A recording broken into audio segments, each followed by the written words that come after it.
Hey guys, I'm Chris from Lucky Gunner, and today I want to talk about how to shoot a small pistol better.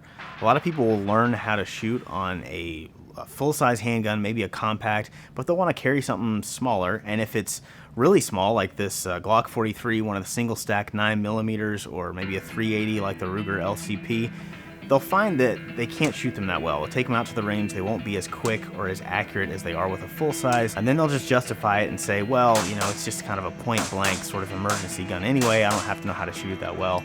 But the thing is, you can learn how to shoot one of these reasonably well, and it's not that difficult, it just takes a little bit of commitment. But first, it helps if we understand a little bit about why these smaller guns are challenging to shoot. And there's three basic reasons I want to address today. The first is that because of their smaller size, there's less surface area for you to get a good grip. People have a hard time getting a good firing grip and hanging onto the gun just because the grip is smaller. Second, they recoil more. Because they're lighter weight, they have more recoil than a larger gun of the same caliber. When you combine that with an inability to get a good grip, you have a gun that's hard to control. Third is the weight of the trigger in relation to the weight of the gun. Handguns in general are challenging to shoot well because the trigger is heavier than the gun. It takes more effort to pull the trigger than the gun weighs, so you gotta hold this little gun still while you're pulling the trigger. And with a small gun, that's even harder. And on top of that, manufacturers will often put triggers in a small gun that are stiffer than the full-size counterparts. That can make trigger control really difficult, and the classic symptom of that is usually for a right-handed shooter. You'll see shots off target, low and to the left. Fortunately, if we just focus on one area, we can mitigate all three of those challenges, and that is the grip. If we focus on getting a really good grip on the gun, it's going to be a lot easier to shoot. You'll find you can shoot a lot faster than you thought you could. So let's start with the firing hand. You want to put the web of the hand as high up on the back strap as possible. Really jam it up in there, and you're getting your forearm in line with the bore. The higher you get the hand up closer to the bore line, the more the recoil is going to go into your arm instead of into your hand, and that's going to help you to control the gun. Second, when you wrap your fingers around the gun, really squeeze tight from the front and the back. That's where you want to be putting pressure, like a clamp. And it helps if you use your pinky and ring fingers to squeeze those and think of pulling the grip into your palm.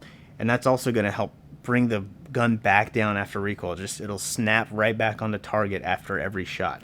Now you notice I'm using my pinky here. I can't do that if I don't have a pinky extension on this magazine. So if you've got larger hands or even medium-sized hands for some of these really small guns, if your pinky's dangling off, you're just not going to get as good a grip on the gun. You're not going to be able to control it as well. The pinky's a small finger, but it's engaging a lot of these muscles in the forearm, and you really need to use those to your advantage. So get a pinky extension, magazine extension, if you need one. Next, we want to make sure the slide is in line with the forearm. And this is not as much an issue with the smaller guns because most people can get their hand wrapped around it pretty well. We tend to see this more with the double stacks, but you still want to make sure you're holding the gun in such a way that the slide goes in a straight line to the forearm. Again, that's going to help the recoil go down the arm into the shoulder to be absorbed by the body and not in the hand if you were holding it like that. Next, you want to get the support hand involved, and this is where I see people doing a lot of weird, goofy stuff. They'll hold the gun like down here like this, or hook a finger around the front of the trigger guard. And I'm not saying there's only one way to hold the gun, but the problem is if you don't have a good grip with your support hand, it's going to start to slip off the gun, and you're not going to have a good grip on it after a couple of shots. And then you're defeating the whole purpose of shooting two-handed. You might as well shoot one-handed.